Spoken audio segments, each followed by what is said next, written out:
Hi everyone, welcome to Jai's Home Tales. ಎಲ್ಲ ಹೇಗಿದ್ದೀರಾ?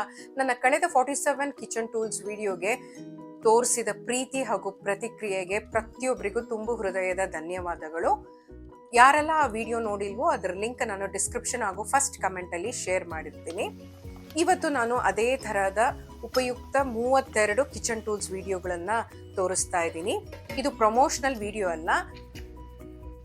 ಪ್ರತಿಯೊಂದು ಪ್ರಾಡಕ್ಟ್ ಲಿಂಕನ್ನು ನಾನು ಡಿಸ್ಕ್ರಿಪ್ಷನ್ ಹಾಗೂ ಫಸ್ಟ್ ಕಮೆಂಟ್ ಅಲ್ಲಿ ಶೇರ್ ಮಾಡಿರ್ತೀನಿ. ನಾನು ತೋರಿಸಿರುವಂಥ ಕಿಚನ್ ಟೂಲ್ಸ್ ಕೆಲವ್ರಿಗೆ ಗೊತ್ತಿರ್ಬೋದು, ಕೆಲವ್ರಿಗೆ ಗೊತ್ತಿಲ್ಲದೇನೂ ಇರ್ಬೋದು. ಇದು ರೀಯೂಸಬಲ್ ಹಾಗೂ ಬಜೆಟ್ ಫ್ರೆಂಡ್ಲಿ ಕಿಚನ್ ಟೂಲ್ಸ್ ಆಗಿರುತ್ತೆ. ನಾವು ದಿನನಿತ್ಯ ಬಳಸುವಂಥ ಕಿಚನ್ ಟೂಲ್ಸ್ ಆಗಿರುತ್ತೆ. ವಿಡಿಯೋ ಸ್ಕಿಪ್ ಮಾಡದೆ ದಯವಿಟ್ಟು ಕಡೆ ತನಕ ನೋಡಿ, ಹಾಗೂ ನಿಮಗೆ ಯಾವ ಕಿಚನ್ ಟೂಲ್ ಇಷ್ಟ ಆಯಿತು ಅಂತ ಕಮೆಂಟ್ ಮಾಡೋದನ್ನ ಮರಿಬೇಡಿ. ಹಾಗಾದರೆ ಫಸ್ಟ್ ಕಿಚನ್ ಟೂಲ್ ಏನು ಅಂತ ನೋಡೋಣ. Knife holder stand. ಇದು ಸ್ಟೀಲ್ ಬಾಡಿ ಆಗಿರುತ್ತೆ, ಗ್ಲಾಸಿ ಫಿನಿಶ್ ಇರೋದ್ರಿಂದ ನೋಡ್ಲಿಕ್ಕೂ ಚೆನ್ನಾಗಿರುತ್ತೆ. ಕೌಂಟರ್ ಟಾಪ್ ಮೇಲೆ ಜಾಸ್ತಿ ಸ್ಪೇಸ್ನು ಆಕ್ಯುಪೈ ಮಾಡ್ಕೊಳ್ಳಲ್ಲ. ಈ ರೀತಿ ಸಿಸರ್ ಇಡ್ಲಿಕ್ಕೆ ಒಂದು ಆಪ್ಷನ್ ಇದೆ. ಲಿಡ್ಡಲ್ಲೂ ತುಂಬಾ ಸ್ಲಾಟ್ಸ್ ಇದೆ. ಈ ಡೆಪ್ತ್ ಇರೋದ್ರಿಂದ ಈಸಿಯಾಗಿ ನಾವು ನೈಫನ್ನ ಸ್ಟೋರ್ ಮಾಡ್ಕೊಳ್ಬಹುದು, ಮತ್ತೆ ಕ್ಲೀನ್ ಮಾಡ್ಕೊಳ್ಳೋದಕ್ಕೂ ಬಹಳ ಸುಲಭ. ಸುಮಾರು 20 ರಿಂದ 25 ನೈಫ್ಸ್ನ ನಾವು ಇಟ್ಕೊಳ್ಬಹುದು, ಸ್ಲಾಟ್ಸ್ ಜಾಸ್ತಿ ಇರೋದ್ರಿಂದ. ಮೀಡಿಯಂ ಸೈಜ್ ನೈಫ್ ಇರ್ಬೋದು, ಚಿಕ್ಕ ನೈಫ್ ಇರ್ಬೋದು, ಇಲ್ಲ ದೊಡ್ಡ ನೈಫ್ ಇರ್ಬೋದು, ಎಲ್ಲ ಸೈಜನ್ನು ಈಸಿಯಾಗಿ ನಾವು ಆರ್ಗನೈಸ್ ಮಾಡ್ಕೊಳ್ಬೋದು ಒಂದೇ ನೈಫ್ ಸ್ಟ್ಯಾಂಡ್ ಅಲ್ಲಿ. ಬರೀ ಚಾಕುಗಳಷ್ಟೇ ಅಲ್ಲ, ಸಿಸರ್ ಅಂದ್ರೆ ಕತ್ರಿನ ಕೂಡ ನಾವು ಸ್ಟೋರ್ ಮಾಡ್ಕೊಳ್ಳಿಕ್ಕೆ ಲಿಡ್ ಅಲ್ಲಿ ಆಪ್ಷನ್ ಇದೆ. ಒಂದು ಸ್ಪೇಸ್ ಕೊಟ್ಟಿದ್ದಾರೆ, ಅಲ್ಲಿ ಈಸಿಯಾಗಿ ಈ ರೀತಿ ಸಿಸರ್ ಫಿಟ್ ಆಗುತ್ತೆ. ಸಣ್ಣ ನೈಫ್ ಆದ್ರೆ ಅಲ್ಲಿ ತನಕ ಬರುತ್ತೆ, ಲಾಂಗ್ ನೈಫ್ ಆದ್ರೆ ಕೆಳಕ್ ತನಕ ಬರುತ್ತೆ. ಸೊ ಇದು ಒಂದು ಯೂಸ್ಫುಲ್ ವರ್ಸಟೈಲ್ ಪ್ರಾಡಕ್ಟ್ ಅಂತಾನೆ ಹೇಳ್ಬೋದು. ನೆಕ್ಸ್ಟ್ ಪ್ರಾಡಕ್ಟ್ ಬಂದು ಫಲಾಫಲ್ ಬಾಲ್ ಮೇಕಿಂಗ್ ಸ್ಕೂಪ್ ಮೌಲ್ಡ್ ಅಂತ. ಇದು 3 ಸೈಜಲ್ಲಿ ಸಿಗುತ್ತೆ, ಸ್ಮಾಲ್, ಮೀಡಿಯಂ ಹಾಗೂ ಲಾರ್ಜ್ ಅಲ್ಲಿ. ಇದು ಸ್ಟೀಲ್ದಾಗಿರುತ್ತೆ. ನೋಡಿ, ಈ ರೀತಿ ಮೆಕ್ಯಾನಿಸಮ್ ಇರುತ್ತೆ. ತುಂಬಾ ಸುಲಭವಾಗಿ ನಾವು ಫಲಾಫಲ್ ಆಗಲಿ, ಆಲೂ ಟಿಕ್ಕಿ ಆಗಲಿ, ವೆಜಿಟೇಬಲ್ ಕಟ್ಲೆಟ್ ಇರ್ಬೋದು, ಸುಲಭವಾಗಿ ಮಾಡ್ಕೋಬಹುದು. ಉದ್ದಿನ ವಡೆ, ಮಸಾಲೆ ವಡೆ ಅಂಥದ್ದೆಲ್ಲ ಇದ್ರಲ್ಲಿ ಮಾಡ್ಲಿಕ್ಕೆ ಆಗೋದಿಲ್ಲ. ನಾನಿಲ್ಲಿ ತೋರಿಸ್ತಾ ಇರೋದು ಬಂದು ಸಿಹಿ ಗೆಣಸಿನ ಟಿಕ್ಕಿ. ತುಂಬಾ ಸುಲಭವಾಗಿ ನಾವು ಶೇಪ್ ಮಾಡ್ಕೊಳ್ಬಹುದು. ಈ ರೀತಿ ಬಿಗಿನರ್ಸ್ಗೆ ಇದು ಯೂಸ್ ಆಗುತ್ತೆ. ಮೌಲ್ಡ್ಗೆ ಸ್ವಲ್ಪ ಎಣ್ಣೆನ ಸವರ್ಕೊಂಡು ಅದ್ರೊಳಗಡೆ ಹಾಕೊಂಡು ಈ ತರ ರಿಲೀಸ್ ಮಾಡಿದ್ರೆ ಈಸಿಯಾಗಿ ಪ್ಯಾನಿಗೆ ಬೀಳುತ್ತೆ, ಮತ್ತೆ ಶೇಪು ಈಸಿಯಾಗಿ ಮಾಡ್ಕೊಳ್ಬೋದು. ಕೈಯಲ್ಲಿ ತಟ್ಕೊಳ್ಳೋದಕ್ಕಿಂತ ಇದ್ರೊಳಗೆ ಹಾಕಿ ಪ್ರೆಸ್ ಮಾಡಿ ಈ ತರ ಸ್ಲೈಡ್ ಮಾಡಿದ್ರೆ ಸುಲಭವಾಗಿ ಮಾಡ್ಕೋಬಹುದು. ನೆಕ್ಸ್ಟ್ ಐಟಮ್ ಬಂದು ಡ್ರೈಯಿಂಗ್ ಕ್ಲಾತ್ ವಿತ್ ನೆಟ್. ಇದು ಕಾಟನ್ ಫ್ಯಾಬ್ರಿಕ್ ಇಂದ ಮಾಡಿರ್ತಾರೆ, ಅದಕ್ಕೆ ಒಂದು ನೆಟ್ ಕವರ್ ಕೊಟ್ಟಿರ್ತಾರೆ. ಒಳ್ಳೆ ಥಿಕ್ ಕಾಟನ್ ಫ್ಯಾಬ್ರಿಕ್ ಇದು. ಮತ್ತೆ ಮೇಲ್ಗಡೆ ಒಂದು ನೆಟ್ ಕೊಟ್ಟಿರ್ತಾರೆ ಕವರ್ ಆಗ್ಲಿಕ್ಕೆ. ಮತ್ತೆ ಸೈಡ್ ಅಲ್ಲಿ 3 ಕಡೆ ಜಿಪ್ ಕೊಟ್ಟಿರ್ತಾರೆ. ನಂಗೆ ಜಿಪ್ ಕ್ವಾಲಿಟಿ ಕೂಡ ಇಷ್ಟ ಆಯ್ತು. ಈಸಿಯಾಗಿ ಸ್ಲೈಡ್ ಆಗತ್ತೆ, ಸ್ವಲ್ಪ ಡ್ಯೂರಬಲ್ ಕೂಡ ಇದೆ. ನಾವೇನಾದ್ರೂ ಒಣಗಿಸಿದಾಗ ಬಿಸಿಲಲ್ಲಿ ಪಕ್ಷಿ ಏನಾದ್ರೂ ಮುಟ್ಟುತ್ತೆ ಅನ್ನೋ ಭಯ ಇರಲ್ಲ. ಈ ರೀತಿ ಕಾಟನ್ ಬಟ್ಟೆನ ಸ್ಪ್ರೆಡ್ ಮಾಡಿ ಏನ್ ಒಣಗಾಕ್ಬೇಕು ಅಂತಿರ್ತೀವೋ, ಮೆಣಸಿನ್ಕಾಯಿ ಇರ್ಬೋದು, ಇಲ್ಲ ಹಪ್ಪಳ ಇರ್ಬೋದು, ಇಲ್ಲ ಸಂಕ್ರಾಂತಿಗೆ ನಾವು ಎಳ್ಳು ಬೆಲ್ಲ ಎಲ್ಲ ಬಿಸಿಲಲ್ಲಿ ಇಡ್ತೀವಲ್ಲ, ಸೊ ಅದೆಲ್ಲ ಇಟ್ಟು ನಾವು ಈ ರೀತಿ ನೆಟ್ ಕವರ್ ಅನ್ನ ಜಿಪ್ ಮಾಡಿ ಒಣಗಿಸೋದ್ರಿಂದ ಚೆನ್ನಾಗೂ ಒಣಗುತ್ತೆ, ಮತ್ತೆ ಏನಾದ್ರೂ ಪಕ್ಷಿ ಮುಟ್ಟುತ್ತೆ ಅನ್ನೋ ಭಯನೂ ಇಲ್ಲ. ಇದು ಫ್ಯಾಬ್ರಿಕ್ ನ ನಾವು ಒಗೆದು ಮತ್ತೆ ಈಸಿಯಾಗಿ ರಿಯೂಸ್ ಮಾಡಬಹುದು. ನೆಕ್ಸ್ಟ್ ಪ್ರಾಡಕ್ಟ್ ಬಂದು bamboo fruit basket with net cover. ಇದು ಫೋಲ್ಡಬಲ್ ಕವರ್ ಬರುತ್ತೆ. ನಾವು ಹಾಗೆ ಬ್ಯಾಂಬೂ ಟ್ರೇನ ಬಳಸ್ಬೋದು, ಇಲ್ಲ ಅಂತಂದ್ರೆ ಈ ರೀತಿ ನೆಟ್ ಕವರ್ ಅನ್ನ ಬಳಸಿ ಕೆಳಗಡೆ ಲಾಕಿಂಗ್ ಸಿಸ್ಟಮ್ ಇರುತ್ತೆ. ಈ ರೀತಿ ಲಾಕ್ ಮಾಡಿದ್ರೆ ಫ್ರೂಟ್ ಫ್ಲೈಸ್ ಇರ್ಬೋದು, ಇಲ್ಲ ಏನೇ ಇನ್ಸೆಕ್ಟ್ಸ್ ಇದ್ರೊಳಗಡೆ ಹೋಗೋದಿಲ್ಲ. ಇದನ್ನ ನಾವು ಯಾವ್ದಕ್ಕೆ ಬೇಕಂದ್ರೂ ಬಳಸ್ಕೋಬಹುದು. ಒಣಗಿಸ್ಲಿಕ್ಕೆ ಏನಾದ್ರೂ ಬಿಸಿಲಲ್ಲಿ ಬಳಸ್ಬೋದು, ಇಲ್ಲ ಫ್ರೂಟ್ಸ್ನ ಇಟ್ಟು ಕೂಡ ನಾವು ಬಳಸ್ಬೋದು. ನಾನಿಲ್ಲಿ ಕಡಿಮೆ ಪ್ರಮಾಣದಲ್ಲಿ ಏನಾದರೂ ಒಣಗಿಸ್ಬೇಕು ಅಂತಿದ್ರೆ ಈ ರೀತಿ ಮೆಣಸಿನ್ಕಾಯಿ ಅದೆಲ್ಲ ಬಿಸಿಲಲ್ಲಿ ಒಣಗಿಸ್ಬೇಕು, ಏನಾದರೂ ಪಕ್ಷಿ ಏನಾದರೂ ಮುಟ್ಟುತ್ತೆ ಅನ್ನೋ ಭಯ ಇದ್ರೆ ಈ ರೀತಿ ನೆಟ್ ಕವರ್ ಹಾಕಿ ಬಿಸಿಲಲ್ಲಿ ಒಣಗಿಸ್ಕೋಬಹುದು.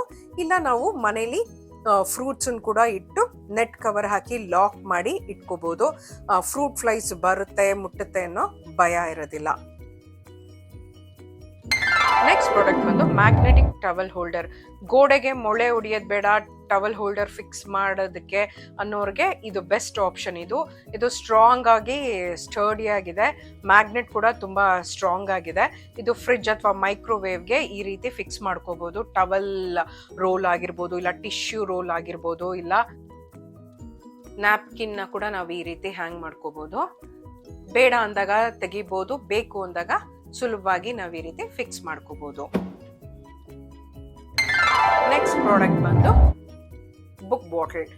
ಇದು ಬುಕ್ ಶೇಪ್ ಅಲ್ಲಿ ಇರೋದ್ರಿಂದ ಬುಕ್ ಬಾಟಲ್ ಅಂತ ಕರೀತಾರೆ. ಇದು ತೆಳ್ಳಕ್ಕೆ ಈ ರೀತಿ ಸ್ಲೀಕ್ ಡಿಸೈನ್ ಇರುತ್ತೆ, ಈಸಿಯಾಗಿ ನಾವು ಬ್ಯಾಗ್ ಅಲ್ಲಿ ಫಿಟ್ ಆಗುತ್ತೆ. ನೋಟ್ಬುಕ್ ಶೇಪ್ ಅಲ್ಲೇ ಇದೆ, ಸ್ಲಿಮ್ ಆಗಿರೋದ್ರಿಂದ ಯಾವುದೇ ಬ್ಯಾಗ್ ಅಲ್ಲಿ ಈಸಿಯಾಗಿ ಫಿಟ್ ಆಗುತ್ತೆ. ಸುಮಾರು ಅರ್ಧ ಲೀಟರ್ ಅಷ್ಟು ನೀರು ಇಡಿಸುತ್ತೆ. ಲೈಟ್ ವೆಯ್ಟ್ ಆಗಿರುತ್ತೆ, ಮತ್ತೆ ವರ್ಕಿಂಗ್ ವುಮನ್ ಅಥವಾ ಕಾಲೇಜ್ ಸ್ಟೂಡೆಂಟ್ಸ್ ಎಲ್ಲ ಈಸಿಯಾಗಿ ಬ್ಯಾಗ್ ಅಲ್ಲಿ ಇಟ್ಕೊಂಡು ಹೋಗ್ಬೋದು.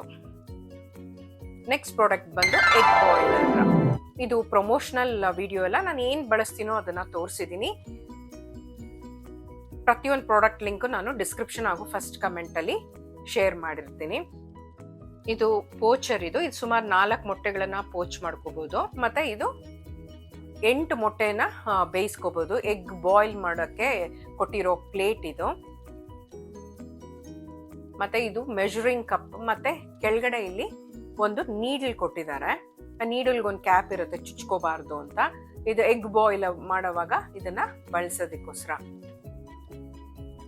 ಇದರಲ್ಲಿ ಮೆಜರ್ಮೆಂಟ್ ಕೊಟ್ಟಿದ್ದಾರೆ, ಬಟ್ ಅದು ಕಾಣಿಸೋದಿಲ್ಲ. ಸೊ ಹಾಗಾಗಿ ನಾನು ಈ ರೀತಿ ತೋರಿಸ್ಕೊಡ್ತೀನಿ, 1/2 ಕಪ್ ಫುಲ್ ಕಪ್ ಅಂತ. ಇದರಲ್ಲಿ ನಾನು ಅರ್ಧ ಇಂದ 3/4 ಕಪ್ ಅಷ್ಟು ಹಾಕೋಬಹುದು. ನಾನು ಹಾಕೊಂಡಿರೋಷ್ಟು ಮಾಡಿದ್ರೆ ಅದು ಮಾಡರೇಟ್ ಆಗಿ, ಅಂದ್ರೆ ಮೀಡಿಯಂ ಬಾಯ್ಲ್ಡ್ ಎಗ್ಸ್ ಆಗತ್ತೆ. ಫುಲ್ ಹಾಕಿದ್ರೆ ಹಾರ್ಡ್ ಬಾಯ್ಲ್ಡ್ ಎಗ್ಸ್ ಆಗತ್ತೆ. ಈ ತರ ಪ್ಲೇಟನ್ನ ಅದ್ರ ಮೇಲೆ ಇಟ್ಟು ಮೊಟ್ಟೆನ ಪ್ರತಿಯೊಂದನ್ನು ಈ ರೀತಿ ಇಲ್ಲಿ ನೀಡಲ್ ಕೊಟ್ಟಿದಾರಲ್ಲ ಅದರಿಂದ ಹೋಲ್ ಮಾಡ್ಕೋಬೇಕಾಗತ್ತೆ. ಇದು ಮ್ಯಾಂಡೇಟ್ರಿ. ಇದು ಮಾಡೋದ್ರಿಂದ ಮೊಟ್ಟೆ ಚೆನ್ನಾಗಿ ಬೇಯುತ್ತೆ. ಈ ತರ ಪ್ರತಿಯೊಂದು ಮೊಟ್ಟೆನೂ ಈ ರೀತಿ ಹೋಲ್ ಮಾಡಿರೋದು ಮೇಲ್ಗಡೆ ಬರೋ ತರ ಇಡಬೇಕು. ಮುಚ್ಚಿಬಿಟ್ಟು ಸುಮಾರು 8 ನಿಮಿಷ ತಗೊಳುತ್ತೆ. ಅದೇ ಆಟೋ ಆಫ್ ಆಗುತ್ತೆ. ಸೊ ನಾವು ಅದ್ರ ಬಗ್ಗೆ ತಲೆ ಕೆಡಿಸ್ಕೊಳ್ಳೋಷ್ಟಿಲ್ಲ. ನೀರು ಹಾಕಿ ಬಿಟ್ಬಿಟ್ರೆ ಬೆಂದಿರೋ ಮೊಟ್ಟೆಗಳನ್ನ ತಣ್ಣೀರಲ್ಲಿ ಹಾಕಿ ಒಂದು 5 ನಿಮಿಷ ಬಿಟ್ಟು ತಣ್ಣಗಾದ ನಂತರ ಕಟ್ ಮಾಡಬೇಕು. ಇದು ಇಂಪಾರ್ಟೆಂಟ್ ಸ್ಟೆಪ್. ಇದು ಎಗ್ ಪೋಚ್ ಮಾಡಲಿಕ್ಕೆ ನಾನಿಲ್ಲಿ 3/4 ಕಪ್ ಇದು ಏನಿದೆಯೋ ಮೆಷರ್ಮೆಂಟ್ ಕಪ್ ಅದ್ರಲ್ಲಿ ಹಾಕೊಳ್ತಾ ಇದ್ದೀನಿ. ನಾನು ತೋರಿಸ್ತಿರೋ ಕ್ವಾಂಟಿಟಿ ನೀರು ಹಾಕೊಂಡ್ರೆ ಸ್ವಲ್ಪ ಹಾರ್ಡ್ ಆಗತ್ತೆ. ಸ್ವಲ್ಪ ಸಾಫ್ಟ್ ಆಗಬೇಕು ಅಂದ್ರೆ ಅರ್ಧ ಅಷ್ಟು ಹಾಕೊಂಡ್ರೆ ಸಾಕು. ಇದಕ್ಕೆ ನಾವು ಎಗ್ ಬಾಯ್ಲ್ ಮಾಡೋ ಪ್ಲೇಟ್ ಇಟ್ಟು ಅದ್ರ ಮೇಲೆ ಎಗ್ ಪೋಚರನ್ನ ಇಟ್ಟು ಅದಕ್ಕೆ ಗ್ರೀಸ್ ಮಾಡ್ಕೋಬಹುದು. ಗ್ರೀಸ್ ಮಾಡ್ಕೊಳ್ದೇ ಇದ್ರೂ ಪರವಾಗಿಲ್ಲ. 4 ಮೊಟ್ಟೆನ ಅಟ್ ಎ ಟೈಮ್ ನಾವು ಪೋಚ್ ಮಾಡ್ಬೋದು. ನಾನಿಲ್ಲಿ 2 ಮೊಟ್ಟೆನ ಪೋಚ್ ಮಾಡಿ ತೋರಿಸ್ತಾ ಇದ್ದೀನಿ. ಒಂದಕ್ಕೆ ನಾನು ಸಾಲ್ಟ್ ಮತ್ತೆ ರೆಡ್ ಚಿಲ್ಲಿ ಫ್ಲೇಕ್ಸ್ ಹಾಕ್ತಾ ಇದ್ದೀನಿ. ಮತ್ತೆ ಇನ್ನೊಂದಕ್ಕೆ ಸಾಲ್ಟ್ ಹಾಗೂ ಪೆಪ್ಪರ್ ಪೌಡರ್ ಹಾಕಿ ಪೋಚ್ ಮಾಡಿ ತೋರಿಸ್ತೀನಿ. ಇದು ಅಷ್ಟೇ ಸುಮಾರು 6 ರಿಂದ 7 ನಿಮಿಷ ಅಲ್ಲಿ ಪೋಚ್ ಆಗ್ಬಿಡತ್ತೆ. ಲಿಡ್ ಮುಚ್ಚಿ ಆನ್ ಮಾಡಿ ಬಿಟ್ರೆ ಅದು ಪಾಡಗದು ಪೋಚ್ ಆಗುತ್ತೆ. ನಾವು ಅಲ್ಲೇ ಇದ್ದು ಮಾನಿಟರ್ ಮಾಡ್ತಾ ಇರಬೇಕು, ಸ್ವಿಚ್ ಆಫ್ ಮಾಡಬೇಕು, ಟೈಮರ್ ಸೆಟ್ ಮಾಡಬೇಕು ಅನ್ನೋ ಅವಶ್ಯಕತೆ ಇಲ್ಲ. ಅದಾಗದೆ ಸ್ವಿಚ್ ಆಫ್ ಆಗತ್ತೆ. ನೋಡಿ ಎಷ್ಟು ಚೆನ್ನಾಗಿ ಪೋಚ್ ಆಗಿದೆ ಅಂತ. ಸಾಫ್ಟ್ ಆಗಬೇಕು ಅಂದ್ರೆ ನೀರು ಕಮ್ಮಿ ಇಟ್ಕೊಳ್ಳಿ, ಹಾರ್ಡ್ ಬೇಕು ಅಂತಂದ್ರೆ ನೀರು ಸ್ವಲ್ಪ ಜಾಸ್ತಿ ಹಾಕೋಬೇಕಾಗತ್ತೆ. ಹಾಸ್ಟೆಲ್ ಅಲ್ಲಿ ಇರೋರು ಇಲ್ಲ PG ಅಲ್ಲಿ ಇರೋ ಬ್ಯಾಚುಲರ್ಸ್ ಅವ್ರಿಗೆಲ್ಲ ಬಹಳ ಯೂಸ್ ಆಗತ್ತೆ. ಇದು ಒಂದ್ ಇಟ್ಕೊಂಡ್ರೆ ಪ್ಯಾನ್ ಬೇಕು, ಸ್ಟವ್ ಬೇಕು ಅನ್ನೋ ಅವಶ್ಯಕತೆ ಇರಲ್ಲ. ಮತ್ತೆ ಬಿಗಿನರ್ಸ್ಗೂ ಅಷ್ಟೇ ನೀರು ಎಷ್ಟು ಹಾಕೋಬೇಕು ಅನ್ನೋದೊಂದು ಅಳತೆ ತಿಳ್ಕೊಂಡ್ಬಿಟ್ರೆ ಸುಲಭವಾಗಿ ಎಗ್ ಬಾಯ್ಲ್ ಮಾಡ್ಕೋಬಹುದು, ಇಲ್ಲ ಪೋಚ್ ಮಾಡ್ಕೊಳ್ಬಹುದು. ಇದು ಬಹಳ ಯೂಸ್ಫುಲ್ ಪ್ರಾಡಕ್ಟ್ ಅಂತಾನೆ ಹೇಳ್ಬೋದು. ನೋಡಿ ಎಷ್ಟು ನೀಟಾಗಿ ಆಗಿದೆ.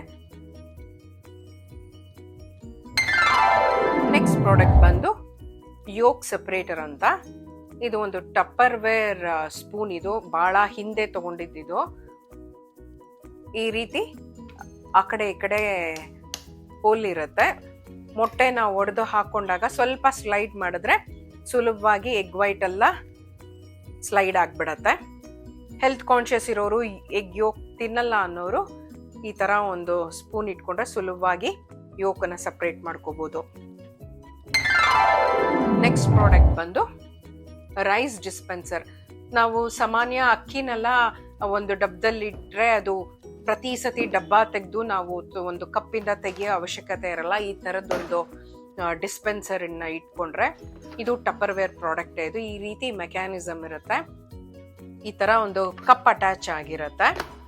ಸುಮಾರು 5 kg ಅಷ್ಟು ಅಕ್ಕಿ ಇಡಿಸುತ್ತೆ. ಅಕ್ಕಿ ಆದರೂ ಸ್ಟೋರ್ ಮಾಡ್ಕೋಬೋದು, ಇಲ್ಲ ಬೇಳೆ ಕಾಳುಗಳು ಅಂಥದ್ದನ್ನೆಲ್ಲ ಸ್ಟೋರ್ ಮಾಡ್ಕೋಬೋದು. ಹಿಟ್ಟಿಗೆ ಸರಿ ಹೋಗೋದಿಲ್ಲ ಇದು. ಏರ್ ಟೈಟ್ ಲಿಡ್ ಇರುತ್ತೆ. ಪ್ರತಿ ಸತಿ ಲಿಡ್ ತೆಗೆದು ನಾವು ಅಕ್ಕಿನ ತೆಗೆಯೋ ಅವಶ್ಯಕತೆ ಇಲ್ಲ. ಈ ರೀತಿ ಕಪ್ಪಲ್ಲಿ ಎಳೆದು ಬಳಸ್ಕೋಬಹುದು. ನೆಕ್ಸ್ಟ್ ಪ್ರಾಡಕ್ಟ್ ಬಂದು ಲಿಕ್ವಿಡ್ ಸೋಪ್ ಡಿಸ್ಪೆನ್ಸಿಂಗ್ ಬ್ರಷ್ ಅಂತ. ಈ ರೀತಿ ಬ್ರಿಸಲ್ಸ್ ಇರುತ್ತೆ, ಮತ್ತೆ ಲಿಕ್ವಿಡ್ ಹಾಕೊಳ್ಳೋದಕ್ಕೆ ಒಂದು ಆಪ್ಷನ್ ಇರುತ್ತೆ. ಕೆಳಗಡೆ ಹೋಲ್ ಇರುತ್ತೆ. ನಾವು ಡಿಶ್ ಲಿಕ್ವಿಡ್ ಹಾಕೊಂಡು ನೀರ್ ಹಾಕೊಂಡು ಡೈಲ್ಯೂಟ್ ಮಾಡ್ಕೊಂಡ್ರೆ ಸುಮಾರು ಪಾತ್ರೆಗಳನ್ನ ತೊಳಿಬಹುದು, ಇಲ್ಲ ಸಿಂಕ್ ಕೂಡ ತೊಳಿಲಿಕ್ಕೆ ಬಳಸ್ಬೋದು. ಮೇಲ್ಗಡೆ ಈ ರೀತಿ ಒಂದು ಬಟನ್ ಕೊಟ್ಟಿರ್ತಾರೆ, ಅದು ಪ್ರೆಸ್ ಮಾಡಿದಾಗ ಲಿಕ್ವಿಡ್ ಡಿಸ್ಪೆನ್ಸ್ ಆಗತ್ತೆ. ಸೊ ಒಂದ್ಸತಿ ಫಿಲ್ ಮಾಡ್ಕೊಂಡ್ರೆ ಸುಮಾರು ಪಾತ್ರೆಗಳನ್ನ ಸುಲಭವಾಗಿ ತೊಳ್ಕೋಬಹುದು. ನೆಕ್ಸ್ಟ್ ಪ್ರಾಡಕ್ಟ್ ಬಂದು ಪಾಟ್ ಹ್ಯಾಂಡಲ್. ಇದು ನನ್ನ ಫೇವ್ರೆಟ್ ಪ್ರಾಡಕ್ಟ್ ಅಂತಾನೆ ಹೇಳ್ಬೋದು. ನಾವು ಹಿಕ್ಕಳ ಅಂತ ಏನ್ ಹೇಳ್ತೀವಿ, ಅದು ಬದಲು ಇದು ತುಂಬಾ ಸುಲಭವಾಗಿ ಬಳಸ್ಬೋದು. ಈ ತರ ಪ್ರೆಸ್ ಮಾಡಿದ್ರೆ ಲಾಕ್ ಆಗತ್ತೆ, ಮತ್ತೆ ಒಂದು ಮೇಲ್ ಬಟನ್ ಇರುತ್ತೆ, ಅದನ್ನ ಪ್ರೆಸ್ ಮಾಡಿದ್ರೆ ರಿಲೀಸ್ ಆಗತ್ತೆ. ಕೆಲವು ಬಾಂಡ್ಲಿ ಅಥವಾ ಪಾತ್ರೆಗಳಿಗೆ ಹ್ಯಾಂಡಲ್ ಇರಲ್ಲ, ಅಂಥದಕ್ಕೆಲ್ಲ ಇದು ಬಹಳ ಯೂಸ್ ಆಗುತ್ತೆ. ನೋಡಿ, ಇವಾಗ ನಾನು ಅಡುಗೆ ಮಾಡ್ತಿರೋ ಬಾಂಡ್ಲಿಗೆ ಹ್ಯಾಂಡಲ್ ಇಲ್ಲ, ಸೊ ಅದನ್ನ ಈಸಿಯಾಗಿ ಈ ರೀತಿ ಫಿಕ್ಸ್ ಮಾಡಿಕೊಂಡು ನಾವು ಅಡುಗೆ ಮಾಡ್ಕೋಬಹುದು. ಪ್ರತಿ ಸತಿ ನಾವು ಪಾಟ್ ಗ್ರಿಪ್ಪರ್ ಹಿಕ್ಕಳ ಅಂತ ಏನ್ ಹೇಳ್ತೀವಿ ಅದನ್ನ ಇಟ್ಕೊಂಡು ಮಾಡೋಷ್ಟು ಅವಶ್ಯಕತೆ ಇಲ್ಲ. ಈ ರೀತಿ ಫಿಕ್ಸ್ ಮಾಡಿ ಬಿಟ್ಬಿಟ್ರೆ ಸುಲಭವಾಗಿ ಅಡುಗೆ ಮಾಡ್ಕೋಬಹುದು. ಅಡುಗೆ ಎಲ್ಲ ಮುಗಿದ್ಮೇಲೆ ನಾವು ಇದನ್ನ ತೆಗೆದ್ಬೋದು. ಇದನ್ನ ವಾಶ್ ಕೂಡ ಮಾಡ್ಬೋದು. ಇದು ಬರೀ ದೊಡ್ಡ ದೊಡ್ಡ ಪಾತ್ರೆಗೆ ಅಂತಲ್ಲ, ಇದು ಸಣ್ಣ ಸಣ್ಣ ಪಾತ್ರೆ ಕೂಡ ಯೂಸ್ ಆಗುತ್ತೆ. ಈಸಿಯಾಗಿ ಈ ರೀತಿ ಬಿಸಿ ಪಾತ್ರೆ ಗ್ರಿಪ್ ಮಾಡಲಿಕ್ಕೆ ಬಹಳ ಹೆಲ್ಪ್ ಆಗುತ್ತೆ. ಇದು ಒಂದು ಯೂಸ್ಫುಲ್ ಪ್ರಾಡಕ್ಟ್ ಅಂತ ಹೇಳ್ಬೋದು. ನೆಕ್ಸ್ಟ್ ಪ್ರಾಡಕ್ಟ್ ಬಂದು ಟೈಲ್ ಸ್ಕ್ರೇಪರ್ ಅಂತ. ಇದು ಈ ರೀತಿ ಚಿಕ್ಕದಾಗಿ ಕಾಂಪ್ಯಾಕ್ಟ್ ಆಗಿರುತ್ತೆ. ಮೇಲ್ಗಡೆ ಈ ರೀತಿ ಬ್ಲೇಡ್ ಇರುತ್ತೆ. ಇದು ಎಕ್ಸ್ಟ್ರಾ ಬ್ಲೇಡ್ ಕೂಡ ಕೊಟ್ಟಿರ್ತಾರೆ ಈ ರೀತಿ. ಸೊ ಇದು ನಾನು ಕಿಚನ್ ಅಲ್ಲಿ ಗ್ರೀಸ್ ಎಲ್ಲ ತೆಗಿಲಿಕ್ಕೆ ಯೂಸ್ ಮಾಡ್ತೀನಿ. ಇದು ಬಹಳ ಯೂಸ್ ಆಗತ್ತೆ. ಇದು ನೋಡಿ ಎಷ್ಟು ನೀಟಾಗಿ ಗ್ರೀಸ್ ಎಲ್ಲ ಬಂದ್ಬಿಡತ್ತೆ. ಹಾಗೆ ಇಲ್ಲಿ ಸ್ಟಬನ್ ಸ್ಟೇನ್ಸ್ ಇರುತ್ತೆ, ಬೇರೆ ತರ ರೀಚ್ ಆಗೋದಿಲ್ಲ. ಎಂಥದೆಲ್ಲ ನೋಡಿ ಈ ಬ್ಲೇಡಿನ ಸಹಾಯದಿಂದ ಸುಲಭವಾಗಿ ಆ ಸ್ಟೇನ್ಸ್ ಎಲ್ಲ ತೆಗಿಬಹುದು. ಮೂಲೆಗೆ ಈಸಿಯಾಗಿ ರೀಚ್ ಆಗುತ್ತೆ. ಇಲ್ಲಿ ನೈಲ್ ಪಾಲಿಶ್ ಒಣಗೋಗಿದೆ, ಅದು ನೆಲದ ಮೇಲೆ ಬಿದ್ದು, ಅದನ್ನು ಅಷ್ಟೇ ನೋಡಿ ಈಸಿಯಾಗಿ ಸ್ಕ್ರೇಪ್ ಮಾಡಿ ತೆಗಿಬಹುದು. ಯಾವುದೇ ಸ್ಟಬನ್ ಸ್ಟೇನ್ ಇರಲಿ, ಏನು ಡ್ಯಾಮೇಜ್ ಆಗದೆ ಈ ರೀತಿ ಸುಲಭವಾಗಿ ತೆಗೆದು ಬಿಡ್ಬೋದು. ನೆಕ್ಸ್ಟ್ ಪ್ರಾಡಕ್ಟ್ ಬಂದು ಸಿಲಿಕಾನ್ ಹ್ಯಾಂಡಲ್ ಸ್ಲೀವ್. ಇದು ಸಿಲಿಕಾನ್ ಇಂದ ಮಾಡಿರುವಂತ ಹೀಟ್ ರೆಸಿಸ್ಟೆಂಟ್ ಹ್ಯಾಂಡಲ್ ಸ್ಲೀವ್. ಇದು ಚೆನ್ನಾಗಿ ಗ್ರಿಪ್ ಇರೋ ತರ ಡಿಸೈನ್ ಮಾಡಿರ್ತಾರೆ. ಐರನ್ ತವಾಗೆ ಹ್ಯಾಂಡಲ್ಗೆ ಈ ರೀತಿ ಸ್ಲೀವ್ ಹಾಕ್ಬಿಟ್ರೆ ನಾವು ಹಿಡ್ಕೊಂಡಾಗ ಬಿಸಿ ಆಗೋದಿಲ್ಲ. ಪ್ರತಿ ಸತಿ ಗ್ಲವ್ಸ್ ಅಥವಾ ಬಟ್ಟೆ ಹಿಡ್ಕೊಂಡು ಹ್ಯಾಂಡಲ್ನ ಹಿಡ್ಕೊಳ್ಳೋ ಅವಶ್ಯಕತೆ ಇರಲ್ಲ. ನೆಕ್ಸ್ಟ್ ಪ್ರಾಡಕ್ಟ್ ಬಂದು ಸ್ಟೀಲ್ ಸ್ಟೀಮರ್. ಈ ರೀತಿ ಇದು ಎಕ್ಸ್ಪ್ಯಾಂಡಬಲ್ ಸ್ಟೀಮರ್ ಇದು. ಮತ್ತೆ ಕೆಳಗಡೆ ಅದು ಕೂರ್ಲಿಕ್ಕೆ ಗ್ರಿಪ್ಗೆ ಕಾಲ್ ಕೊಟ್ಟಿರ್ತಾರೆ. ವೆಜಿಟೇಬಲ್ಸ್ ಏನಾದ್ರೂ ಸ್ಟೀಮ್ ಮಾಡ್ಬೋದು, ನೂಡಲ್ಸ್, ಪಾಸ್ತಾ, ಇಲ್ಲ ಕಡುಬು, ಏನ್ ಬೇಕಂದ್ರೂ ಸ್ಟೀಮ್ ಮಾಡ್ಕೊಳ್ಬೋದು. ದೊಡ್ಡ ಪಾತ್ರೆ ಎಲ್ಲಾದ್ರೂ ಇಟ್ಕೋಬಹುದು. ನಾವು ನಿಮಗೆ ಕ್ವಾಂಟಿಟಿ ಜಾಸ್ತಿ ಇದ್ದಾಗ ಎಕ್ಸ್ಪ್ಯಾಂಡ್ ಮಾಡಿ ಇಟ್ಕೋಬಹುದು. ಕ್ವಾಂಟಿಟಿ ಕಮ್ಮಿ ಇದ್ರೆ ಕ್ಲೋಸ್ ಮಾಡಿನೂ ಸ್ಟೀಮ್ ಮಾಡ್ಕೋಬಹುದು. ಬೇಕು ಅಂದ್ರೆ ಕುಕ್ಕರಲ್ಲಿ ಕೂಡ ಇಟ್ಟು ನಾವು ಸ್ಟೀಮ್ ಮಾಡಬಹುದು. ಇದು ಒಂದು ಯೂಸ್ಫುಲ್ ಪ್ರಾಡಕ್ಟ್. ನೆಕ್ಸ್ಟ್ ಪ್ರಾಡಕ್ಟ್ ಬಂದು ಎಕ್ಸ್ಪ್ಯಾಂಡಬಲ್ ಸಿಂಕ್ ಕೊಲ್ಯಾಂಡರ್. ಇದು ಸ್ಟೀಲ್ ಪ್ರಾಡಕ್ಟ್ ಆಗಿರುತ್ತೆ. ಈ ತರ ಸ್ಟ್ರಾಂಗ್ ಆಗಿರುತ್ತೆ ಇದು ಹ್ಯಾಂಡಲ್ಸ್ ಎಲ್ಲ. ಈ ತರ ಎಕ್ಸ್ಪ್ಯಾಂಡ್ ಮಾಡ್ಕೋಬಹುದು. ನಮ್ಗೆ ಯಾವ ಸೈಜ್ ಸಿಂಕ್ ಇರುತ್ತೋ ಎಕ್ಸ್ಪ್ಯಾಂಡ್ ಮಾಡಿ ಕೂರಿಸ್ಕೊಳ್ಬಹುದು. ಇವಾಗ ತೋರಿಸ್ತೀನಿ ನೋಡಿ. ಇವಾಗ ಸಿಂಕ್ ಸೈಜ್ ಎಷ್ಟಿರುತ್ತೋ ಅದಕ್ಕೆ ಎಕ್ಸ್ಪ್ಯಾಂಡ್ ಮಾಡಿ ಕ್ಲೀನ್ ಆಗಿ ಅದ್ರ ಮೇಲೆ ಕೂರಿಸಿ ನಾವೇನ್ ಬೇಕಂದ್ರೂ ತೊಳ್ಕೊಬಹುದು. ಅಕ್ಕಿ ಇರ್ಲಿ, ಸೊಪ್ಪಿರ್ಲಿ, ಹಣ್ಣು, ತರಕಾರಿನೆಲ್ಲ ತೊಳೆದು ಹಾಗೆ ನೀರನ್ನ ಸೋರಕ್ ಬಿಡ್ಬೋದು. ನೆಕ್ಸ್ಟ್ ಪ್ರಾಡಕ್ಟ್ ಬಂದು ಸಿಲಿಕಾನ್ ಡೋರ್ ಹ್ಯಾಂಡಲ್ ಬಂಪರ್ ಅಂತ. ಇದು ಸೆಟ್ ಆಫ್ 2 ಅಲ್ಲಿ ಸಿಗುತ್ತೆ. ಇದು ರೆಕ್ಟ್ಯಾಂಗ್ಯುಲರ್ ಶೇಪ್ ಆರ್ಡರ್ ಮಾಡಿದ್ದೀನಿ, ಯಾಕಂದ್ರೆ ಹ್ಯಾಂಡಲ್ಗೆ ಫಿಟ್ ಆಗಬೇಕು ಅಂತ. ಇದು ರೌಂಡ್ ಶೇಪಲ್ಲೂ ಸಿಗುತ್ತೆ. ನಂದು ಟಾಲ್ ಕ್ಯಾಬಿನೆಟ್ ಡೋರ್ ಹ್ಯಾಂಡಲ್ ಬಂದು ಈ ರೀತಿ ಫ್ರಿಡ್ಜ್ಗೆ ತಾಕ್ತಾ ಇತ್ತು. ಸ್ಕ್ರಾಚಸ್ ಆಗಬಾರ್ದು ಅಂತ ಈ ರೀತಿ ನಾನು ಹ್ಯಾಂಡಲ್ಗೆ ಬಂಪರ್ನ ಫಿಕ್ಸ್ ಮಾಡ್ತಾ ಇದ್ದೀನಿ. ಈಗ ಡೋರ್ ಹ್ಯಾಂಡಲ್ ಫ್ರಿಡ್ಜ್ಗೆ ಟಚ್ ಆದ್ರೂ ಬಂಪರ್ ತಡೆಯುತ್ತೆ. ಸೊ ಫ್ರಿಡ್ಜ್ಗೆ ಏನು ಸ್ಕ್ರಾಚಸ್ ಆಗಲಿ ಡ್ಯಾಮೇಜ್ ಆಗೋದಿಲ್ಲ. ನೆಕ್ಸ್ಟ್ ಪ್ರಾಡಕ್ಟ್ ಬಂದು ಫ್ಲಾಟ್ ಟಿಶ್ಯೂ ಹೋಲ್ಡರ್. ಇದು ಕಿಚನ್ ಅಲ್ಲಿ ನಂಗೆ ಬಹಳ ಯೂಸ್ ಆಗುತ್ತೆ. ಸಾಮಾನ್ಯ ನಮ್ಗೆ ಅಡುಗೆ ಮಾಡುವಾಗ ಟಿಶ್ಯೂ ಬೇಕು ಅಂದಾಗ 2 ಬೆರಳಲ್ಲಿ ಸುಲಭವಾಗಿ ತೆಗಿಯೋ ತರ ಇರಬೇಕು. ಸೊ ನನ್ಗೆ ಇದು ಬಹಳ ಯೂಸ್ ಆಗುತ್ತೆ. ಇದರಲ್ಲಿ ಟಿಶ್ಯೂ ಇಟ್ಟು ಈ ರೀತಿ ಒಂದು ಹ್ಯಾಂಡಲ್ ಕೊಟ್ಟಿರ್ತಾರೆ. ಅದು ಗ್ರಿಪ್ಗೆ ಸುಲಭವಾಗಿ ನಾವು ಬೇಕಾದಾಗ ಈ ರೀತಿ ಹೇಳ್ಕೋಬಹುದು. ರೋಲ್ ಆದ್ರೆ ಕಟ್ ಮಾಡಕ್ಕೆ 2 ಕೈ ಬಳಸಬೇಕು. ಇದು ಸಡನ್ ಆಗಿ ಟಿಶ್ಯೂ ಬೇಕು ಅಂದಾಗ ಸುಲಭವಾಗಿ ತಕ್ಕೊಳ್ಬಹುದು. ನೆಕ್ಸ್ಟ್ ಪ್ರಾಡಕ್ಟ್ ಬಂದು ಮಿನಿ ಎಲೆಕ್ಟ್ರಿಕ್ ಚಾಪರ್. ಇದು ಚಾರ್ಜಬಲ್ ಚಾಪರ್. ಮತ್ತೆ ಕ್ವಿಕ್ ಆಗಿ ನಾವೇನಾದ್ರೂ ಚಾಪ್ ಮಾಡ್ಕೊಳ್ಬೇಕು ಅಂದ್ರೆ ಕೆಲವೇ ಸೆಕೆಂಡ್ಗಳಲ್ಲಿ ಚಾಪ್ ಮಾಡ್ಕೋಬಹುದು. ಸುಮಾರು 1 ಈರುಳ್ಳಿ ಇಡಿಸುತ್ತೆ ಇದು. ದಪ್ಪ ಈರುಳ್ಳಿನ ಚಾಪ್ ಮಾಡ್ಕೋಬಹುದು ಅಟ್ ಎ ಟೈಮ್. ಇದಕ್ಕೆ ಒಂದು ಚಾರ್ಜರ್ ಕೊಟ್ಟಿರ್ತಾರೆ. ಒಂದ್ಸತಿ ಚಾರ್ಜ್ ಮಾಡಿದ್ರೆ ಸುಮಾರು ಸತಿ ನಾವು ಬಳಸ್ಬೋದು. ಪದೇ ಪದೇ ಚಾರ್ಜ್ ಮಾಡೋ ಅವಶ್ಯಕತೆ ಇಲ್ಲ. ನಾವು ಡ್ರೈ ಫ್ರೂಟ್ಸ್ ಕೂಡ ನಾವು ಇದರಲ್ಲಿ ಚಾಪ್ ಮಾಡ್ಕೋಬಹುದು. ಈಗ ನಾನು ಈರುಳ್ಳಿನ ಚಾಪ್ ಮಾಡಿ ತೋರಿಸ್ತೀನಿ. ಒಂದು ದಪ್ಪ ಈರುಳ್ಳಿನ ಸುಮಾರು ಒಂದು 3-4 ಪೀಸಸ್ ಆಗಿ ಈ ರೀತಿ ಕಟ್ ಮಾಡಿಕೊಂಡು ಹಾಕೊಳ್ತಾ ಇದ್ದೀನಿ. ಕೆಲವೇ ಸೆಕೆಂಡ್, ಒಂದು 3-4 ಸೆಕೆಂಡ್ ಅಲ್ಲಿ ಫೈನ್ ಚಾಪ್ ಆಗುತ್ತೆ. ಇನ್ನೂ ಫೈನ್ ಚಾಪ್ ಆಗಬೇಕು ಅಂತಂದ್ರೆ ಒಂದು 5-6 ಸೆಕೆಂಡ್ ಪ್ರೆಸ್ ಮಾಡಿ ಇಟ್ಕೊಂಡ್ರೆ ಫೈನ್ ಆಗಿ ಚಾಪ್ ಆಗಿಬಿಡುತ್ತೆ ಈರುಳ್ಳಿ.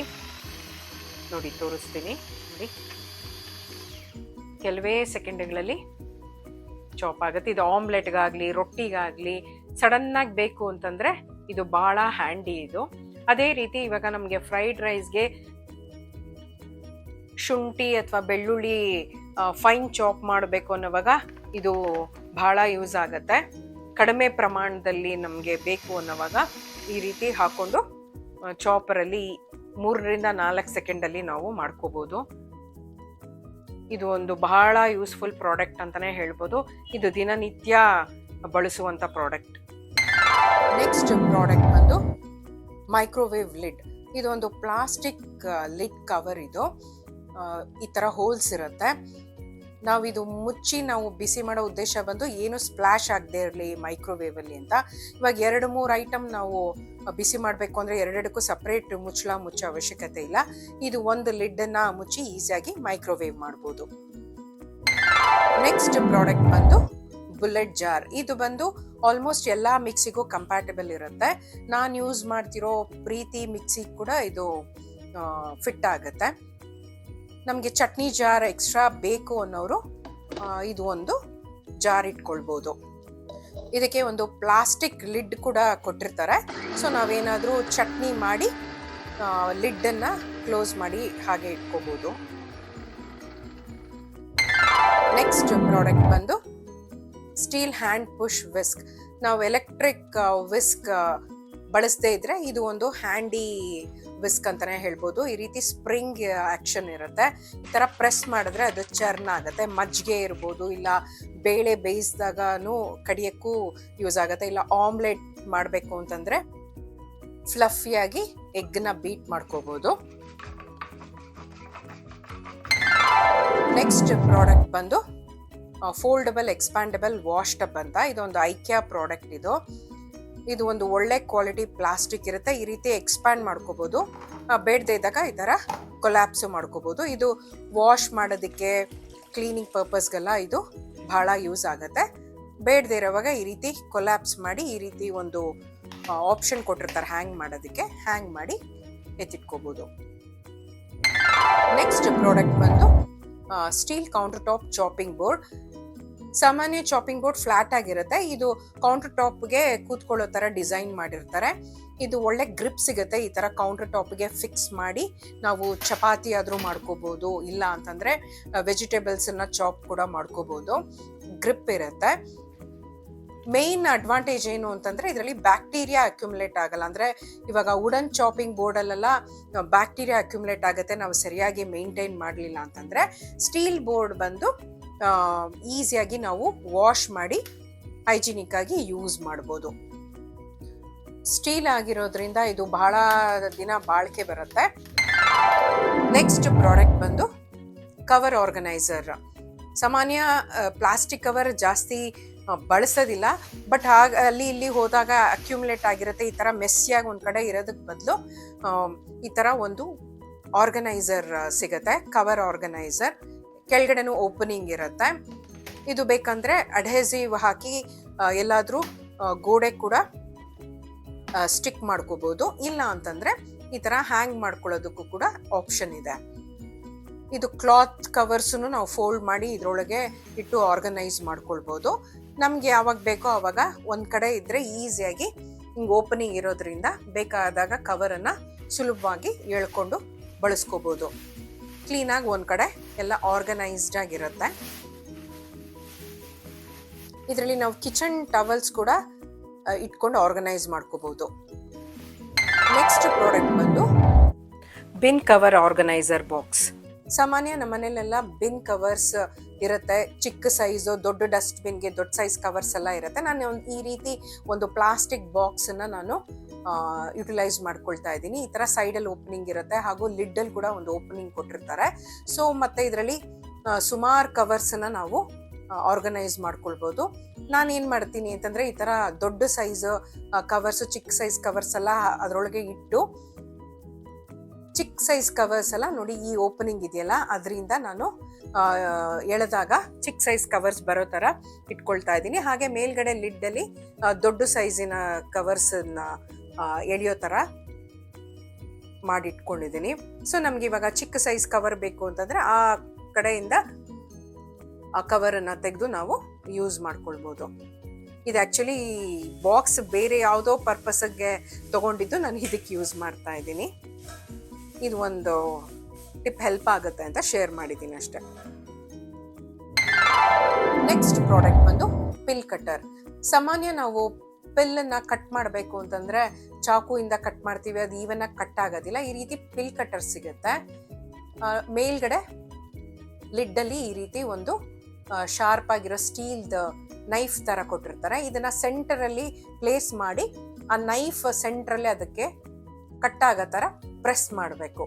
ಸಣ್ಣ ಪಿಲ್ ಆಗ್ಲಿ ದೊಡ್ಡ ಪಿಲ್ ಆಗ್ಲಿ ಈವನ್ ಆಗಿ ಕಟ್ ಆಗುತ್ತೆ. ನೆಕ್ಸ್ಟ್ ಪ್ರಾಡಕ್ಟ್ ಬಂದು 4 ಸೆಕ್ಷನ್ ಕಂಟೈನರ್. ಈ ತರ ಒಂದು ಪ್ಲಾಸ್ಟಿಕ್ ಬಾಕ್ಸ್ ನಾವು ಹೀಗೆ ಬಳಸ್ಬೋದು. ಅರೌಂಡ್ 2 kgs ಅಷ್ಟು ಹಿಡಿಸುತ್ತೆ. ಇಲ್ಲ ನಮ್ಗೆ ಮಧ್ಯ ಪಾರ್ಟಿಷನ್ ಕೊಟ್ಟಿರ್ತಾರೆ, ಈ ತರ ಫಿಟ್ ಮಾಡಿದ್ರೆ ಆ ಕಡೆ 1 kg ಈ ಕಡೆ 1 kg ನಾವು ಸ್ಟೋರ್ ಮಾಡ್ಕೋಬಹುದು. ಇಲ್ಲ ಅಂದ್ರೆ ಅರ್ಧ kgದು 4 ಐಟಮ್ ಸ್ಟೋರ್ ಮಾಡ್ಬೇಕಂದ್ರೆ ಇನ್ನೂ 2 ಅಟ್ಯಾಚ್ಮೆಂಟ್ ಅನ್ನ ಸೇರಿಸ್ಕೋಬಹುದು. ಬೇಳೆ ಇರ್ಬೋದು, ಕಾಳುಗಳಿರ್ಬೋದು. ಒಂದೇ ಬಾಕ್ಸ್ ಅಲ್ಲಿ 4 ವೆರೈಟಿನ ಸ್ಟೋರ್ ಮಾಡ್ಕೋಬಹುದು. ಒಂದಕ್ಕೊಂದು ಮಿಕ್ಸ್ ಆಗೋದಿಲ್ಲ. ಇದು ಫ್ರೀಸರ್ ಸೇಫ್. ಇದು ಆಕ್ಚುಲಿ ಫ್ರಿಜ್ ಅಲ್ಲಾದ್ರೂ ಇಡ್ಬೋದು, ಫ್ರೀಸರ್ ಅಲ್ಲಾದ್ರೂ ಇಡ್ಬೋದು. ಈ ತರ ಓಪನಿಂಗ್ ಇರುತ್ತೆ. ನಮ್ಗೆ ಯಾವ ಐಟಮ್ ಖಾಲಿ ಆಗಿರುತ್ತೋ ಆ ಲಿಡ್ ಓಪನ್ ಮಾಡಿಬಿಟ್ಟು ನಾವು ಫಿಲ್ ಮಾಡ್ಕೋಬಹುದು. ಮತ್ತೆ ನಮ್ಗೆ ಯಾವ ಐಟಮ್ ಬೇಕೋ ಆ ಲಿಡ್ ಓಪನ್ ಮಾಡಿ ನಾವು ಮತ್ತೆ ಅದನ್ನ ಯೂಸ್ ಮಾಡ್ಕೊಳ್ಬಹುದು. ನಾನು ಸಾಮಾನ್ಯ ಪ್ರತಿಯೊಂದು ಬೇಳೆ ಅಥವಾ ಕಾಳೆಲ್ಲ ನಾನು ಫ್ರೀಸರ್ ಅಲ್ಲಿ ಸ್ಟೋರ್ ಮಾಡ್ತೀನಿ. ಈ ರೀತಿ 4 ಡಬ್ಬ ಇಟ್ಕೊಳ್ಳೋಕ್ ಬದಲು 4 ತರ ಕಾಳನ್ನ ಒಂದೇ ಬಾಕ್ಸ್ ಅಲ್ಲಿ ಇಟ್ಟು ಸುಲಭವಾಗಿ ಫ್ರೀಸರ್ ಅಲ್ಲಿ ಸ್ಟೋರ್ ಮಾಡಬಹುದು. ಸ್ಪೇಸು ಸೇವ್ ಆಗುತ್ತೆ. 4 ಕಂಟೈನರ್ ಬದಲು 1 ಕಂಟೈನರ್ ಅಲ್ಲಿ ಈಸಿಯಾಗಿ ಸ್ಟೋರ್ ಮಾಡ್ಕೋಬಹುದು. ನೆಕ್ಸ್ಟ್ ಪ್ರಾಡಕ್ಟ್ ಬಂದು ಮಿನಿ ಸ್ಪೈಸ್ ಗ್ರೈಂಡರ್ ಅಂತ. ಇವಾಗ ಕಡಿಮೆ ಕ್ವಾಂಟಿಟಿಯಲ್ಲಿ ಇವಾಗ 2 ಟೀ ಸ್ಪೂನ್ ಅಷ್ಟು ಮೆಂತ್ಯ ಪುಡಿ ಅಥವಾ 2 ಟೀ ಸ್ಪೂನ್ ಅಷ್ಟು ಸೋಂಪು ಪುಡಿ ಎಲ್ಲ ಮಾಡ್ಕೋಬೇಕು ಅಂದ್ರೆ ಮಿಕ್ಸಿಯಲ್ಲಿ ಸಾಧ್ಯ ಇಲ್ಲ. ಈ ತರ ಮಿನಿ ಸ್ಪೈಸ್ ಗ್ರೈಂಡರ್ ಬೇಕಾಗತ್ತೆ ಇದೆ. ಬಟ್ ಇದು ತಗೊಂಡು ನಾನು ಸುಮಾರು 10-12 ವರ್ಷ ಆಯ್ತು. ಈಗ ಇದು ಬರ್ತಿದ್ಯೋ ಇಲ್ವೋ ನನಗೆ ಗೊತ್ತಿಲ್ಲ. ಲಿಂಕ್ ಸಿಕ್ಕಿದ್ರೆ ಖಂಡಿತ ನಾನು ಶೇರ್ ಮಾಡಿರ್ತೀನಿ. 2 ಟೀ ಸ್ಪೂನ್ ಅಷ್ಟು ಸೋಂಪನ್ನ ಹಾಕೊಂಡು ಸುಲಭವಾಗಿ ಗ್ರೈಂಡ್ ಮಾಡ್ಕೊಳ್ಬೋದು. ಸೋಂಪು ಅಂತಾನೆ ಅಲ್ಲ, 2 ಟೀ ಸ್ಪೂನ್ ಅಷ್ಟು ನಾವು ಸಾಸಿವೆ ಅಥವಾ ಮೆಂತ್ಯ ಪುಡಿ, ಉಪ್ಪಿನಕಾಯಿಗೆ ಎಲ್ಲ ಸುಲಭವಾಗಿ ಮಾಡ್ಕೊಳ್ಬೋದು. ನೆಕ್ಸ್ಟ್ ಪ್ರಾಡಕ್ಟ್ ಬಂದು ನೈಫ್ ಶಾರ್ಪ್ನರ್. ಇದು ಒಂದು ಇಂಪಾರ್ಟೆಂಟ್ ಪ್ರಾಡಕ್ಟ್ ಅಂತಾನೆ ಹೇಳ್ಬೋದು. ಯಾಕಂದ್ರೆ ನಾವು ದಿನನಿತ್ಯ ಬೆಳೆಸುವಂತ ಚಾಕು ಮೊಂಡಾದಾಗ ನಾವೇನ್ ಮಾಡ್ತೀವಿ, ಚಾಕು ಮೊಂಡಾಯ್ತು ಅಂತ ಅಂದ್ಬಿಟ್ಟು ನಾವು ಹೊಸ ಚಾಕು ತರ್ತೀವಿ.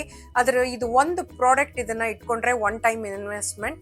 ನಮ್ಗೆ ಯಾವಾಗ ಚಾಕು ಶಾರ್ಪ್ ಮಾಡ್ಕೋಬೇಕು ಅನ್ಸುತ್ತೋ ಅವಾಗ ಸುಲಭವಾಗಿ ಮಾಡ್ಕೋಬಹುದು. ಇದು ಸೆರೇಟೆಡ್ ಎಡ್ಜ್ ಇರುವಂತ ಚಾಕು ಆಗ್ಲಿ, ನಾನ್ ಸೆರೇಟೆಡ್ ಎಡ್ಜ್ ಆಗ್ಲಿ ಕ್ಲೀನ್ ಆಗಿ ಶಾರ್ಪ್ ಮಾಡ್ಕೋಬಹುದು. ಅದು ಶಾರ್ಪ್ ಆಗೋದಲ್ಲದೆ ಅದು ಪಾಲಿಶ್ ಕೂಡ ಆಗತ್ತೆ ನೈಫ್. ಇದು ಒಂದು ಇಂಪಾರ್ಟೆಂಟ್ ಪ್ರಾಡಕ್ಟ್ ಅಂತಾನೆ ಹೇಳ್ಬೋದು. ನೈಫ್ ಶಾರ್ಪ್ ಆಗಿದೆ ಅಂತ ಟೆಸ್ಟ್ ಮಾಡಲಿಕ್ಕೆ ಒಂದು ಟೊಮೆಟೊನ ಸ್ಲೈಸ್ ಮಾಡಿದ್ರೆ ಗೊತ್ತಾಗ್ಬಿಡತ್ತೆ. ಈಸಿಯಾಗಿ ಥಿನ್ ಸ್ಲೈಸ್ ಆದ್ರೆ ಚಾಕು ಚೆನ್ನಾಗಿ ಶಾರ್ಪ್ ಆಗಿದೆ ಅಂತ. ನೆಕ್ಸ್ಟ್ ಪ್ರಾಡಕ್ಟ್ ಬಂದು ಕ್ರಿಂಕಲ್ ಕಟರ್ ನೈಫ್ ಅಂತ. ಇದು ಒಂದು ಬ್ರಾಡ್ ನೈಫ್. ಇದು ಜಿಗ್ಜಾಗ್ ಎಡ್ಜ್ ಇರುತ್ತೆ. ಮತ್ತೆ ಇದು ಅಷ್ಟೇನು ಶಾರ್ಪ್ ಆಗಿ ಇಲ್ಲದೆ ಇದ್ರೂ ವೆಜಿಟೇಬಲ್ಸ್ನೆಲ್ಲ ಈಸಿಯಾಗಿ ಕಟ್ ಮಾಡ್ಬೋದು. ಕ್ಯಾರೆಟ್ ಇರ್ಬೋದು, ಸೌತೆಕಾಯಿ ಇರ್ಬೋದು, ಆಲೂಗಡ್ಡೆ ಇರ್ಬೋದು. ಈ ರೀತಿ ಡಿಸೈನ್ ಬರುತ್ತೆ, ಜಿಗ್ಜಾಗ್ ಶೇಪಲ್ಲಿ ಬರುತ್ತೆ. ಮಕ್ಕಳಿಗೆ ಇದು ಖುಷಿಯಾಗಿ ತಿಂತಾರೆ ಈ ರೀತಿ ಡಿಸೈನ್ ಆಗಿ ಕಟ್ ಮಾಡಿಕೊಟ್ರೆ. ಮತ್ತೆ ನಾವು ಯಾರಾದರೂ ಗೆಸ್ಟ್ ಬಂದಾಗ ವೆಜಿಟೇಬಲ್ಸ್ನೆಲ್ಲ ಪ್ಲೇಟಿಂಗ್ ಮಾಡಿದಾಗ್ಲೂ ಅಷ್ಟೇ ತುಂಬ ನೀಟಾಗಿ ಕಾಣುತ್ತೆ. ಇದೇ ರೀತಿ ಪನ್ನೀರ್ ಕೂಡ ಈ ಥರ ಕ್ಯೂಬ್ಸ್ ಮಾಡಿಕೊಂಡು ಫ್ರೈ ಮಾಡಿಕೊಂಡ್ರೆ ಚೆನ್ನಾಗಿರತ್ತೆ. ಮತ್ತು ಆಲೂಗಡ್ಡೆನ ಫಿಂಗರ್ ಚಿಪ್ಸ್ಗೆ ಈ ರೀತಿ ಕಟ್ ಮಾಡ್ಕೊಳ್ಬೋದು. ನೆಕ್ಸ್ಟ್ ಪ್ರಾಡಕ್ಟ್ ಬಂದು ವೆಜಿಟೇಬಲ್ ಸ್ಟ್ರೈನರ್. ಈ ರೀತಿ ಬೌಲ್ ಶೇಪಲ್ಲಿ ಇರುತ್ತೆ ಮತ್ತು ಇಲ್ಲಿ ಹೋಲ್ಸ್ ಇರುತ್ತೆ ಸೈಡಲ್ಲಿ. ಇದು ಬಹಳ ಯೂಸ್ ಮಾಡ್ತೀನಿ ನಾನು, ಸುಮಾರು 10 ವರ್ಷದಿಂದ ಯೂಸ್ ಮಾಡ್ತಾ ಇದ್ದೀನಿ. ಸಾಮಾನ್ಯ ನಾವು ಇವಾಗ ಬಿರಿಯಾನಿ, ಪುಲಾವ್ಗೆಲ್ಲ ಅಕ್ಕಿನ ನೆನೆಸಿ ನಾವು ಒಂದು ಸ್ಟ್ರೈನರಲ್ಲಿ ಸ್ಟ್ರೈನ್ ಮಾಡ್ಕೋತೀವಿ, ಶೋಧಿಸ್ಕೋತೀವಿ. ಸೊ ಈ ರೀತಿ ನಾವು ನೆನೆಸಿ ಟಿಲ್ಟ್ ಮಾಡಿದ್ರೆ ಸಾಕು, ನೀರೆಲ್ಲ ಸೋರ್ಕೊಳ್ಳುತ್ತೆ. ಅದೇ ರೀತಿ ತರಕಾರಿನೂ ಅಷ್ಟೇ, ನಾವು ನೆನೆಸಿ ತೊಳೆದು ಈ ರೀತಿ ಜಸ್ಟ್ ಟಿಲ್ಟ್ ಮಾಡಿದ್ರೆ ಸಾಕು, ನೀರೆಲ್ಲ ಸೋರ್ಕೊಳ್ಳುತ್ತೆ. ನೆಕ್ಸ್ಟ್ ಪ್ರಾಡಕ್ಟ್ ಬಂದು steel dish drying sink rack ಅಂತ. ಇದು ಈಸಿಯಾಗಿ ಫೋಲ್ಡ್ ಮಾಡ್ಬೋದು, ಸ್ಟೀಲ್ ಆದರೂ ಕೂಡ. ಇದು ಸಿಂಕ್ ಮೇಲೆ ಇಟ್ಟು ನಾವು ತೊಳೆದಿರೋ ಪಾತ್ರೆನೆಲ್ಲ ಇಟ್ಟು ಅದು ನೀರೆಲ್ಲ ಸೋರ್ಕೊಂಡು ಹಾಗೆ ಡ್ರೈ ಮಾಡ್ಕೋಬೋದು. ಮತ್ತು ಇದು ಫೋಲ್ಡ್ ಮಾಡಿ ಈಸಿಯಾಗಿ ಸ್ಟೋರು ಮಾಡ್ಕೊಳ್ಬೋದು. ನನ್ನ 47 ಕಿಚನ್ ಟೂಲ್ಸ್ ವಿಡಿಯೋ ಲಿಂಕ್ ಕೂಡ ನಾನು ಡಿಸ್ಕ್ರಿಪ್ಷನ್ ಹಾಗೂ ಫಸ್ಟ್ ಕಮೆಂಟಲ್ಲಿ ಶೇರ್ ಮಾಡಿರ್ತೀನಿ, ಖಂಡಿತ ನೋಡೋದನ್ನು ಮರಿಬೇಡಿ. ಹೋಪ್ ಈ ವಿಡಿಯೋ ನಿಮಗೆಲ್ಲ ಇಷ್ಟ ಆಗಿದೆ ಅಂತ ಭಾವಿಸ್ತೀನಿ. ಮುಂದಿನ ವಿಡಿಯೋದಲ್ಲಿ ಮತ್ತೆ ಸಿಗೋಣ. ಅಲ್ಲಿ ತನಕ take care, love you all, bye.